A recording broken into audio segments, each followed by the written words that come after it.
नमस्कार बच्चों। आर्ट्स हिंदी कक्षा के माध्यम से आरोह भाग 2 में संकलित हरिवंश राय बच्चन द्वारा रचित कविताओं की हम सैप्रसंग व्याख्या समझ रहे हैं।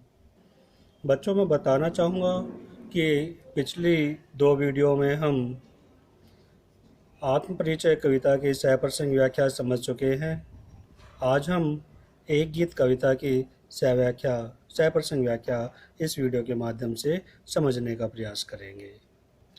प्रस्तुत गीत कवि हरिवंश राय बच्चन जी की सुप्रसिद्ध कविता निशा निमंत्रण का एक अंश है।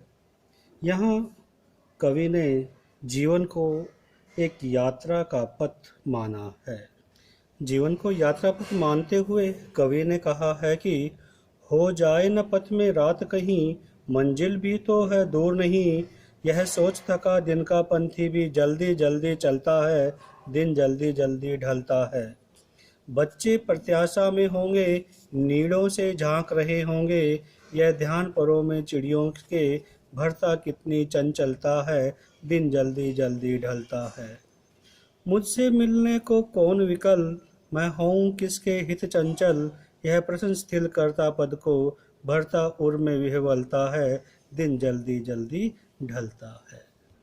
इस गीत के माध्यम से कवि हरिवंश राय बच्चन जी ने बताना चाहा है कि समय अबाध गति से आगे बढ़ता जाता है, वो किसी की प्रतीक्षा नहीं करता है और उन्हें ये आभास भी है कि कहीं भी कभी भी जीवन की यात्रा समाप्त हो सकती है, उसकी रात ढल सकती है और इस जीवन को जितना भी जिया जा सकता है उतना भरपूर इस जीवन को हमें जीना चाहिए। समय पर अपने सारे कर्तव्य निभाकर सुख और आनंद प्राप्त करना चाहिए।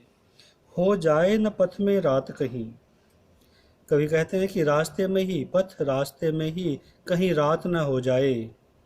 मंजिल भी तो है दूर नहीं, और जो हमारी मंजिल है, जो हमारा लक्ष्य है, जो हमारा ध्येय है, वो भी अब ज़्यादा दूर नहीं है। सफलता भी हमें मिलने वाली, हम अपने मंजिल पर, अपने मुकाम पर पहुंचने वाले हैं।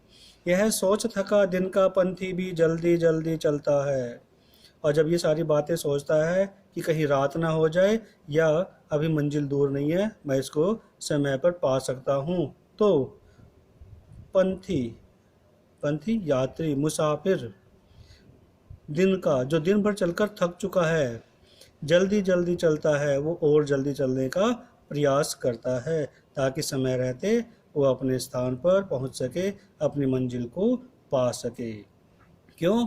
क्योंकि दिन जल्दी जल्दी ढलता है, क्योंकि समय जो है वो जल्दी जल्दी बीत रहा है, समय अबाध गति से आगे बढ़ता जा रहा है। कवि ने यहाँ पर समय पर कार्य करने के महत्व को बताया है। बच्चे प्रत्याशा में होंगे, नीड़ों से झांक रहे होंगे। बच्चे प्रत्याशा कुछ पाने की इच्छा, किसी चीज़ के पाने की चाह में होंगे, नीड़ों से झांक रहे होंगे, नीड़ों घोंसलों से झांक रहे होंगे। यह ध्यान परों में चिड़ियों के भरता कितनी चंचलता है।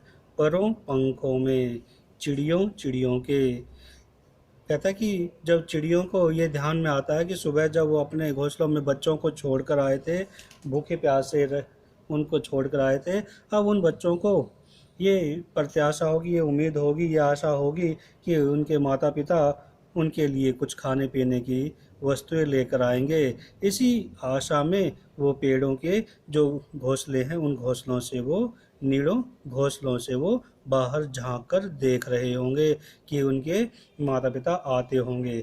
जब चिड़ियों को इस बात का ध्यान आता है, ये विचार आता है कि उनके बच्चे उनके इंतज़ार में होंगे, तो भरता कितनी चंचलता है, उनके पंखों में, उनके परों में, उनके पंखों में और ज़्यादा चंचलता भर जाती है और ज़बरदस्त तीव्रता आ जाती है और वो और ज़्यादा तेज़ी से अपने घोंसलों की ओर उड़ने लगते हैं। क्यों? क्योंकि दिन जल्दी जल्दी ढलता है, जो समय है वो शीघ्र अतिशीघ्र जल्दी जल्दी बीत रहा है। चिड़ियों को अपने बच्चों के भूख प्यास का ख्याल आता है और वो उसी प्रेम में, उसी लगाव में घोंसलों की ओर जल्दी दौड़ती हैं, उड़ती हैं। जैसे ही चिड़ियों को छोटे बच्चों का ध्यान आता है, वैसे ही उनकी उड़ान में और तेजी हो जाती है। मुझसे मिलने को कौन विकल, मैं हूँ किसके हित चंचल, यह प्रश्न स्थिर करता पद को भरता उर में विह्वलता है, दिन जल्दी जल्दी ढलता है। यहाँ कवि हरिवंश राय बच्चन जी ये सोचकर बहुत ज़्यादा दुखी हैं कि उनकी प्रतीक्षा करने वाला कोई नहीं है।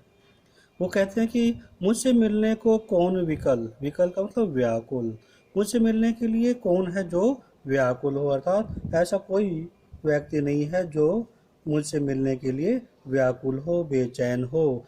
मैं हूँ किसके हित चंचल, और मैं किससे मिलने के लिए चंचलता को धारण करूं, किससे मिलने के लिए जीवन में गति को प्राप्त करूं, तीव्रता से रास्ता तय करने का प्रयास करूं। यह प्रश्न स्थिर करता मन पद को भरता उर में विह्वलता है। जब कोई कहता है कि मेरे मन में यह प्रश्न आता है कि न तो कोई मुझसे मिलने के लिए व्याकुल है, बेचैन है, और न ही किसी से मिलने के लिए मैं व्याकुल हूँ, और मैं किसी के से मिलने के लिए मैं तीव्रता से अपना रास्ता पार कर रहा हूँ। जब ऐसा प्रश्न मेरे मन में आता है तो स्थिर करता पद को स्थिर रोक देता है, पद पैरों को, तो कहता है कि मेरे पैरों को वहीं पर रोक देता है। इस प्रकार का प्रश्न जब मेरे मन में उठता है तो मेरे पांव वहीं पर रुक जाते हैं। भरता उर में विह्वलता है, उर हृदय में, विह्वलता व्याकुलता, और ये प्रश्न मेरे मन में एक व्याकुलता को उत्पन्न कर देता है। दिन जल्दी जल्दी ढलता है, कवि कहता है कि समय बीत रहा है, दिन जल्दी जल्दी ढल रहा है। यहाँ कवि हरिवंश राय बच्चन जी ने दिन को जीवन का और रात को मृत्यु का प्रतीक माना है, और जीवन में जीने के लिए जो प्रत्याशा में बैठे हमारे परिजन हैं, चाह कुछ पाने की चाह में जो हमारे परिजन बैठे हैं, उनका एक विशेष महत्वपूर्ण स्थान होता है, और उन्हीं का स्नेह हमें जीवन में लक्ष्य की ओर शीघ्रता से बढ़ने के लिए प्रेरित करता है। लेकिन कवि कहता है कि ना तो कोई मुझसे मिलने के लिए बेचैन है और न ही किसी से मिलने के लिए मैं आतुर हूँ, इसलिए मेरे पाँव स्थिर हो जाते हैं, रुक जाते हैं, वहीं पर मैं ठहर जाता हूँ और मैं व्याकुलता से भर जाता हूँ। बच्चों, यहाँ हमने देखा कि इस गीत में एक पंक्ति दिन जल्दी जल्दी ढलता है की आवृत्ति हुई है। इस कविता को बार बार कहने के पीछे कवि का तात्पर्य यही रहा है कि समय की गति जो है वो निरंतर आगे बढ़ती रहती है और वो ढलता रहता है, अर्थात समय बीतता रहता है, वो किसी के रोके नहीं रुकता है और न ही बीता हुआ समय कभी वापस आता है। यहाँ कवि ने समय के महत्व को बताने की चेष्टा की है, और इस पंक्ति की आवृत्ति के साथ पाठक को यह भी आभास कराती है कि दिन के ढलने की तीव्रता है वो बहुत ही तेज है, जो दिन के ढलने की गति है, चाल है, वो तेज है, उसको हम रोक नहीं सकते हैं, और प्रयास करके हम उसके साथ ताल से ताल मिलाकर, कदम से कदम मिलाकर हम अपने कार्यों को मंजिल तक पहुंचा सकते हैं, हमारा जो उद्देश्य है हम उसको पा सकते हैं। बच्चों, ये थे एक गीत कविता के सप्रसंग व्याख्या। अगली वीडियो में हम आत्मपरिचय और एक गीत कविता के अभ्यास संबंधी प्रश्नोत्तर करेंगे। धन्यवाद।